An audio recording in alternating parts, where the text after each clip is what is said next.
Welcome to the Bulletproof Entrepreneur Podcast, where we interview the world's leading CEOs, business executives, entrepreneurs, thought leaders, and authors.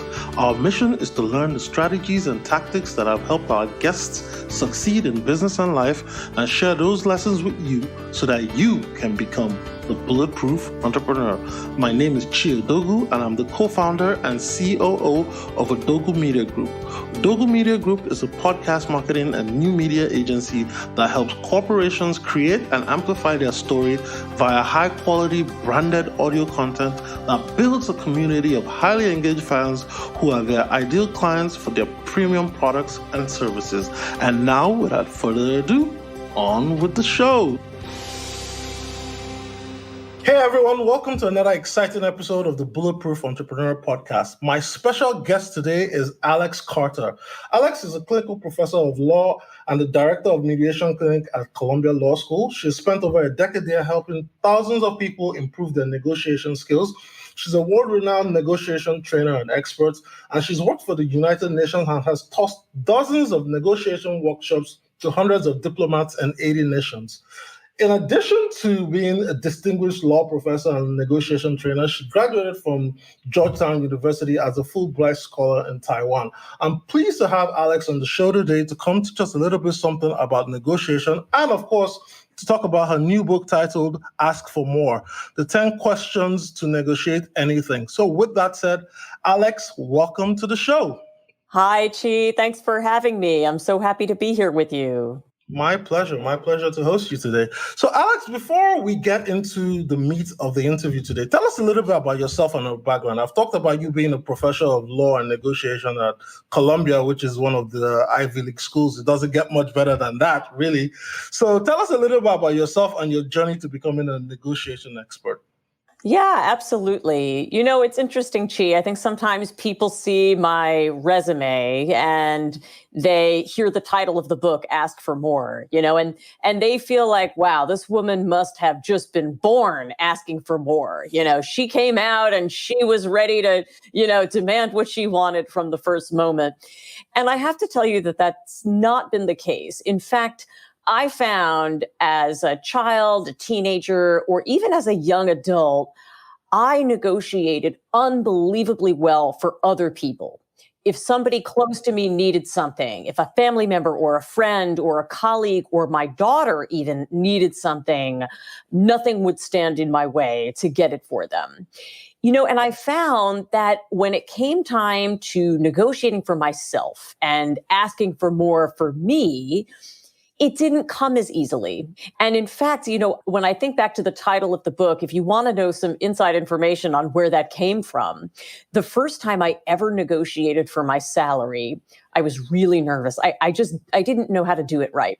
So I went in and I had a range in mind, and the manager sat down with me and he came in above. And so I worked, Chi, to keep my face neutral. So I just wrote things down in my notepad and said, okay, great. Thank you so much. Really appreciate this. I'm going to go back and run my numbers. So I didn't know what to do. And I called a senior woman in my field and I said, can I ask you some advice? I went in and he came in above. What do I do? And she said, Alex, I'm going to tell you what you're going to do. And I said, great. What do I do? And she said, you're going to ask for more. And I said, I'm going to ask for more? And she said, yes, because when you teach someone how to value you, you teach them how to value all of us. So if you're not going to go in and do it for yourself, then go in and do it for the sisterhood. And I thought, oh my goodness, now I have to ask for more on every occasion. So I did then. And I have consistently since then. And I think one of the messages of this book is, in fact, you don't need to be the loudest, most aggressive, or even the most, value claiming person to go in and to ask for more. You can do it. You can do it collaboratively. And when you do it, you benefit other people as well. Now, it's funny you mentioned that your first big negotiation was negotiating your salary, because I think that's where a lot of people actually find major problems with. And I don't know about you, but I have found, coming from outside of the United States, that negotiation is not a big culture in the US. You know, you go to the grocery store, there's a label and everything. You go to the mall, there's a label and everything. The rest of the world, maybe not even Europe, but like the Middle East, other places, Africa, where I'm from, there's no price tag on anything. So it's literally, you have to haggle for every single thing, you know. And if you're a foreigner, you sound funny, they're going to multiply everything by times 5, times 10. So how is it that in a culture where people are not used to negotiating, negotiation is such a big deal, and why is it so important to teach people the skills to become a better negotiator early? Yeah, I think that's great. And Chi, in writing this book, I wanted to expand the conversation about negotiation. I wanted people to know that no matter what they do, whether they're a management consultant, a mechanic, or a mom, they too can negotiate and they can feel confident doing it. And so what I would say about negotiation is, even in the US, more is negotiable than you think. Again, I learned this from my mother. We were shopping for my wedding dress. Okay. And wedding dresses, you go into a bridal salon, in the United States, and there are price tags on everything. Right. And so you would think, well, surely you can't negotiate here. Wrong. So I try on a beautiful dress. I love it. And my mother, who was paying for my dress, turned to the salesperson and said, I'm a public school teacher. This is a lot of money for me. What can you do for me on the price? So she asked an open question. Do you know, Chi, I wanted to drop through the floor out of embarrassment. I thought, oh my God, this is a fancy bridal salon. Doesn't she know? Do you know, the saleswoman looked at my mother without missing a beat. She winked at her and she said, well, Vera, since you told me you saw this dress at Saks Fifth Avenue first, it's 10% off. We didn't go to Saks Fifth Avenue. She just handed her a 10% discount. And my mother didn't have to get aggressive or angry. All she did was ask a question. And this is what I've discovered, Chi, that oftentimes if you just ask a question, you'll find out that something is in fact negotiable and people would like to help you. You just need to know to ask the question. So now, why is it that questions are so powerful to helping you get what you want? And the follow-up to that is, how can people start learning how to ask good questions or better questions? Yeah, that's great. I think, Chi, a lot of times people assume that negotiation means having all the answers, almost like standing in front of the mirror and rehearsing what you're going to say when you go in. And I like to tell people, that's not negotiation. That's public speaking. Negotiation is a conversation. And your greatest source of power in negotiation, your single greatest source of power, is knowledge. It's how well you know yourself and what you're looking for and what your needs are and where you're going. And then once you do that, you got to get into the room and figure out, how well can you get to know that other person? How well can you get to know their problems, their needs, their concerns? And it's that knowledge that helps you create better deals, but not just one deal, Chi. I don't just want to get you to one yes. I want people to create relationships, to ask the questions that are going to create long-term partnerships, so that somebody doesn't just come to you once, they come to you over and over again. The best way to do that is to first ask yourself the right questions, so that you're starting from that place of knowledge and confidence, and then to lead off by asking the other person questions, because then they're going to open up to you. You'll get to know more. And when you know more, you give yourself a target to aim at. Now, so you asked the follow-up question about, how do people learn how to ask good questions? I teach workshops on this, and it's amazing how many of us, we're smart people, we're educated people, we're prepared. We don't know the difference between an open question and a closed question, right? A great example of a closed question people might ask is, can we increase my salary by 20%? Or can I offer you my latest product? What is the answer to those questions? It's either yes or no.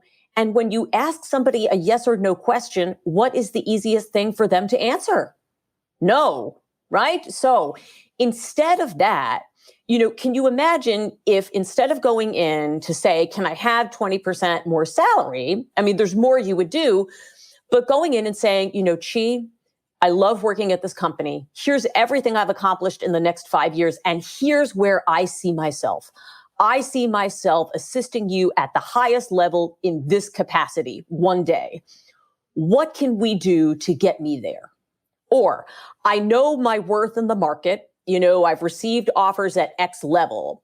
How can we get me here? My preference is to stay. So instead of can we versus how can we work together, two totally different questions. For your entrepreneurs, and by the way, Chi, so I'm a professor, that's my day job. I'm a professor at Columbia Law School, but my entrepreneurial side, I have a large speaking and consulting business. And I'm also in the process of marketing a book. These are all entrepreneurial endeavors. So let me just tell you that right now, I need to be inviting people to be in partnership with me and to be using my services. I never call people and say, would you like to buy my book, right? Instead, I get to know them and I say, tell me how I can help you. I see that your organization is facing X, Y, or Z. Tell me how I can equip your folks to be the best negotiators that you need them to be right now. And when you ask that open question versus the would you like to, you are getting a world of information that helps you create better deals.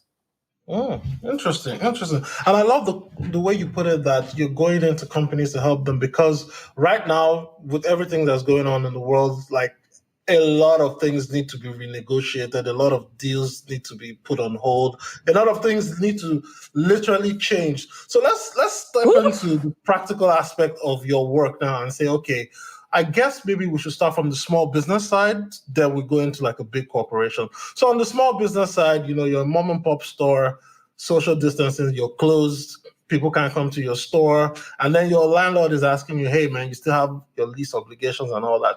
How can somebody in that situation start to have that conversation of, hey, I need to start renegotiating either my lease, either my expenses and all my other bills, because this is a unique time we're living in and money is not coming in. What can I do? Yes. Okay. I actually have like a few steps that people can take in exactly that situation. Let's take the landlord, right? Because I think a lot of people are struggling with this right now. Small business, the money's not coming in, they're shuttered, they got to figure out what to do. Okay. I want your listeners first to know that their options are greater than they think. A lot of landlords, a lot of mortgage holders, a lot of credit card companies went through the 2008 crisis, and they know what happens when they start terminating leases or, calling mortgages or putting your card into collection. What happens? It takes forever for them to get back on their feet, right? And your landlord has needs also. They don't want an empty building. They want to show they have some cash flow coming in the door. So first thing, remember that you should always, always negotiate. Okay. Next, what do you do when you want to negotiate? I think a lot of times a small business owner, especially in a time of crisis, will start by almost like frantically starting to generate solutions. Like, okay, I need to start calling everybody I know to get more clients. I need to start posting on social media. Here's the thing. I want your folks not to start with the solution. I want them first to sit down and ask themselves, what is the problem I'm trying to solve? This is the first question in my book, because everything comes from defining the right problem. Is it just that you're trying to reach out for a ton more clients? Or are you really trying to find the best clients that you can serve right now? The people who are going to be with you for a long time. When you approach the landlord, you don't just want to go in and throw your hands up and say, help me. You got to figure out, what are you looking for? Do you need a lease extension, right? Because are you looking to stay in business, but just stretch your obligations out over the long term? Are you looking to pivot your business? And so really you need a break for 3 months while you get back on your feet. Think first about the problem you're trying to solve. Next step, I want your folks to think about what they need. Do you need, for example, a lower monthly payment? Is it that you need a payment of X? Is it that you need more time? There are lots of different things that, you can need and lots of different options you have. So think first about your needs and then do a little research on what the other person might need. For example, your landlord has needs too. It's bad business for them if they have all of a sudden low occupancy. It's also bad business for them if they don't have any cash flow coming in the door. Even if you're paying 30%, that might be better for them than not getting anything, right? So do some research on their needs. Then next, Chi, there are so many groups out there now on Facebook and elsewhere where people can connect with other small business owners and ask, what have you guys been negotiating? So do your research. Go out and figure out what the menu of options is so that you have some ideas for different things that you might propose, right? And that might be an acceptable solution with your landlord. And then the last thing I would say is when you go in to negotiate with your landlord, remember what I said about open-ended questions. Don't go in and say, will you give me a rent reduction? That's a yes or no. Instead, ask questions like, what do you need to show your own lender's landlord? What would you need to see from me to know that I was going to be able to get back on my feet after this 3-month grace period? You could even ask them, how have you handled this with your other tenants? Right? I'm not the only person in this situation. What ideas have you generated with other folks to come up with good solutions? These are great questions that are going to almost compel the landlord to have to give you information that's going to be useful. And then the final step that I want your listeners to know is that when you are going to make your asks, when you know what you're going to request and you're about to do it, I want you to make what we call an we ask. What does that mean? It means, Chi, here's what I'm looking for, here's what I need, and here's how we, the two of us, will both benefit. In other words, you're making your proposal in a way that shows the other person how it will benefit them. For example, I need a 3-month rent reduction so that my payment is X. And here's how this is going to benefit us, because that will allow me, as you see from my plans, to get my cash flow back. And after that, you're going to keep a tenant, you'll have a paying tenant, and I've made a plan to pay that back on the other side, right? The we. And in fact, Chi, I've given some people an advanced look at my book, and multiple people have written me back to say they used exactly this blueprint to negotiate with their landlords during COVID, and it's been incredibly successful. Nice. I love that. So now one thing we haven't talked about yet is you've talked about the power of questions, but the other side of the coin is also the power of listening to hear what the person is saying, because sometimes the person might be saying something, but they might mean something else. So how do you marry, asking the right question, but also listening for the right answer or listening for what is not being said? Because sometimes that also happens. Yeah, that's a great question. So first of all, Chi, the number one way to get ready to really listen to somebody else is to prepare yourself. So when you're asking yourself those great questions, what you're doing is you're getting all of your needs and your concerns and your priorities clear in your head. Because one of the things that prevents us from really being able to listen in negotiation is that we haven't done that prep work first. Okay. But everybody who reads the book, it doesn't have to take long. You can complete those questions and prepare yourself in under 30 minutes. All right. Then you go in and you've asked somebody a question. So here's what you do. After every single time that other person speaks, you're not asking another question. You are summarizing what they said. In other words, you're listening to understand and to summarize the points they have just made. This is really important because you, I'm sure, know this, but listening to another person in negotiation is really an active endeavor. It's almost like going to the gym. It's not like the kind of lazy listening we do when, like, my mother calls and I'm cooking dinner and I sit on the phone and say, This is not that. Sorry, Mom, right?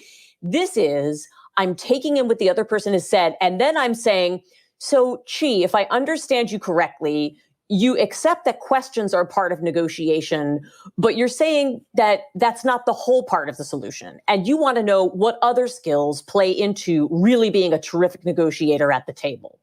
That's an example of taking what you just said to me and digesting it and giving it back to you so that, number one, you know that I heard you. Number two, you can tell me what I missed or you can add to it, right? And number three, you feel better because you've been acknowledged. And when you acknowledge the other person, you didn't just sit there, you told them, you showed them that you were listening. That, Chi, is incredibly powerful. In fact, summarizing is one of the most important tools I have as a negotiator. And I have created deals just based off a great summary of somebody else's concerns. Love it, love it, love it. Now, we've got the questions down, we've got listening down. So let's walk through like 2 key things you want people to take away by reading this book. Oh, just 2. Okay. All right. Well, just 2 for now. So if they want the rest, they can get the book. But the 2 key things that somebody listening to this today, because you've spoken a whole lot about it, but I know that there's still some more practical things in the book that you can share. So if you say, hey, you know what, for you to see results today, here's 1 or 2 things you can start doing. And then if you want to see more results, go to Amazon and get Alex's book. Okay, fantastic. All right, Chi. I have a couple things that people can use right now. So the first piece of practical advice I want to give people, I think a lot of times we're afraid of silence in negotiation. We think that in order to be effective negotiators, we have to be talking as much as possible and filling that silence. The opposite is true. Silence is incredibly powerful. And so, listeners, I want to leave you with 3 words that I hope you will take for the rest of your life. Are you ready? Here are the 3 words. Land the plane. What does that mean? It means you ask your great question, and that's it. You don't keep the plane in the air. You don't keep talking. You ask your great question, and you allow the silence. Let me give you an example, Chi. Somebody might say something like, Chi, what do you need here today? Would $10,000 do it? No, right? I mean, he might have said 5 and you overpaid. Or he might have said something else. He might have said, I'd like mentorship. I'd like a path to promotion, right? And so ask your great question. What do you need? And then bring that plane in for a landing. Because when you give somebody a few seconds, you never know what's going to be on the other end of it. It's often something really great. Okay, that's number 1. Number 2 is a lot of times people right now who are in business are fearing hearing a no. They're worried that they're going to get a no. And a lot of us are getting the no right now. And I want to teach you, I would say this is my single most powerful tool for turning a no into a yes. And here it is. If somebody gives you a no, you simply ask this question. What are your concerns? That's it. If somebody says no, tell me your concerns. And then you really listen. Because Chi, I have to tell you that just in the last month alone, I turned 5 no's into yeses by openly inviting people to share their concerns, either with a proposal or their concerns about what was happening right now. And then I found a way, once they shared the concerns, to say, here's how I can help. That's all you need. You don't need to be aggressive. You don't need to push people. Just ask them to tell you their concerns and then watch what happens. You'll be able to generate something more than you would think that's going to satisfy them, it's going to help them, and it's going to help you. So now when you say what's your concern after you get that no, because right now everybody's getting that no. I had some contracts that have closed because basically it's no, the economy is tanked or is shuttered. So when you hear that first no, usually everyone tends to like retreat and say, okay, there's no way to salvage it. Now you've given us a way to salvage it. But what if the person saying no does not want to give you their own reason as to why they're saying no? Then how can you create another avenue of like getting to some level of understanding or maybe even keeping the relationship open? Because sometimes people go away with hurt feelings hearing no. Yeah, absolutely. First of all, if people really say no, what I think in my head is not right now. Right. And so I have a variety of different things that I do. So, as an entrepreneur, I have things that people pay for, right? They pay for speaking. But, since coronavirus hit, I've also created a number of free resources. And, it's not upsells. It's not like I say, I have 5 tips, but I'm only going to give you one. I created a number of high quality resources where I just gave people what I had and I gave it for free. And so if somebody said, we've been decimated financially, we don't have the budget right now, I have responded back and said, great, let me give you some free resources. Okay. So I'm going to send these to you. And if you find that one of these would be of service to you as a paid offering, or if there's something I can do, get in touch. And I can't tell you the number of times that when I've offered myself to people in service and I have very high quality content, that they then have called me and said, this was really beneficial and I think I'd like to offer it to my employees. So that's one way, is to find ways to show people the quality of what you have to offer and to serve them, sincerely serve them. The other thing I return to is I continue to ask open-ended questions. If, for example, I had an in-person event for somebody, and I've had many of these, right, where I was supposed to speak at an in-person event, and this was going to be a paid engagement. And people call me and they say, we're not having the in-person event, so we're done. All I do is I get on the phone and I ask them, so tell me how you're equipping your negotiators while they're at home. What are you doing right now since you can't meet? How are you training your folks? And what do they need right now? And once you focus people on that, they start thinking, actually, we're not giving them anything. And so, then you can very much find an option to meet it. So I've had a lot of in-person events that I converted to virtual. And I found ways to serve people even while they were in their homes. So I would say, serve people. I always try to serve first and serve generously. And that serves me in the long term, but also continue to ask those open-ended questions and get to know people. The more information you have, the more you'll find out if you can create a deal. Another thing that I'm hearing here that you haven't said is basically you need to be creative as well, because that's the only way you're going to rescue something out of nothing. Is you must have the ability to generate multiple options, multiple scenarios, multiple ways to not only serve the person, but also make sure that you keep the conversation going on longer and you don't let that conversation or that discussion end where it is just because of a no. Is that correct? That's, I like to give people more than one way to say yes. Absolutely. And so if, for example, somebody says to me, Alex, we are so under pressure right now. Can you check back with me in a few months? Like, we love working with you. It's just hard right now. If I can't find a way to serve them right now, I have also emailed people and said, I have so enjoyed working with you. If there's a you at another company that you know of, I'd be so grateful for an introduction. And I can't tell you the number of times that somebody said, that's right, actually. So I can't use you right now, but I'd love to make an introduction to you for other people. And that happened to me once recently. Somebody couldn't use my services because of a severe business issue. I asked that question and she said, oh, I'd be delighted. She introduced me to 10 more people.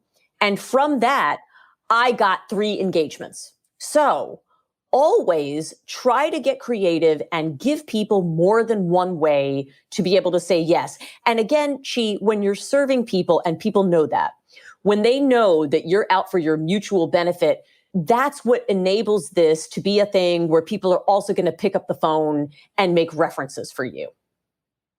I love it. And with that said, we've reached the end of the podcast. But before I let you go, I have 1 or 2 wrapping up questions. And my first question before we end this is, when it comes to negotiation, one of the things that I've noticed in your book is also you have to deal with a lot of feelings that are felt by both parties. So now, given the fact that, we all have different negotiation situations in our lives, whether it's rent, negotiating with our loved ones and personal relationships and whatnot, how can we manage our feelings within those contexts? Yeah, great question. So the first thing that we should do is we have to recognize that we're having feelings. And there's a reason why I ask a question about feelings in the what I call the mirror section of the book, right? In other words, Chi, before you go into negotiate, I have you actually spend a couple minutes to write down your feelings. Why? Because when you write them down in advance, they're less likely to boomerang back on you when you're actually having the conversation with somebody else. And so just taking, a few minutes to contemplate that can really help people with anxiety. So if anybody feels like a nervous negotiator, that's going to help. It's also really helpful during this time because in times of crisis, Chi, the emotions are so much more present for all of us. Who listening to this has felt anxious over the last 6 weeks? Who has felt frustrated? Who's felt angry? Who has felt almost desperate to bring in a client? These are all things that are totally normal, but we don't want to be contacting people out of anxiety, anger, desperation, frustration. So taking a few minutes to think about that first is helpful. The last point I want to leave your listeners with is about what I call the big two. These are the big two emotions that are present in almost every, major negotiation, but people don't talk about. And instead, what happens is you see a lot of anger. So if you ever see anger when you're negotiating, know that this is covering up for two emotions, fear and guilt. Fear and guilt are the big two. These are what get in the way of more negotiations than any other. And this is what a lot of people are feeling right now during coronavirus. Your landlord may be feeling, oh God, what's going to happen to me? Or your landlord may be thinking, why didn't I put myself in a better position for this crisis? So recognizing that people are experiencing that, if you see that, a good thing to do again is to summarize and acknowledge, to say, I'm here to work together with you. I'm here on your team. I want to do something that's going to allow both of us to survive this and get through it and be partners on the other side. Statements like that are really helpful for helping the other person grapple with their emotions and taking some of that heat down so you can get to a solution. Cool. And my last question today is, given your experience as a professor of law in Columbia University, a trainer of negotiation, training people from the UN to corporates and a lot more, what's the one question you have not been asked that you would like to be asked? So what's the one question people have never asked you in any particular setting? What is the one question people have not asked me in any setting? Nobody has asked me, Alex, are there days, you wrote the book, are there days when it's still hard to ask for more? And, because I talked about in the past, Chi, it was hard for me to do this. I want you to know, and I want your listeners to know that yes, sometimes it's still hard. And especially right now, there's so much in the way of really heavy news, both in my own town and in the world, and a lot of fear. But my mission is to get out there and be the message. It's to show people that you can find collaborative, value-creating ways of simultaneously doing well for yourself in business and also doing good out there in the world. So I want you to know it's not always easy, but it is worth it. And even in a time like this, even in a pandemic, we can all still learn to ask for more of the things that make life worthwhile. Fantastic. So now, Alex, where can people find you if they want to contact you and reach out to you to learn more about you and what you're doing? And of course, where can people purchase the book to learn more steps that you've not covered today on this interview? Absolutely. So people can find me on my website, which is alexcarterasks.com. alexcarterasks.com. Again, that's alexcarterasks.com. You can find me there. There are links to purchase the book, and there are also ways for you to get in touch with me. I really want your listeners to know that I'd like to be your long-term partner in achieving your goals. And so I hope you'll come find me there. And Ask for More, the book, is available at any major retailer. You can order it on Amazon, Barnes & Noble. You can order it from your independent bookstore through bookshop.org or any major retailer.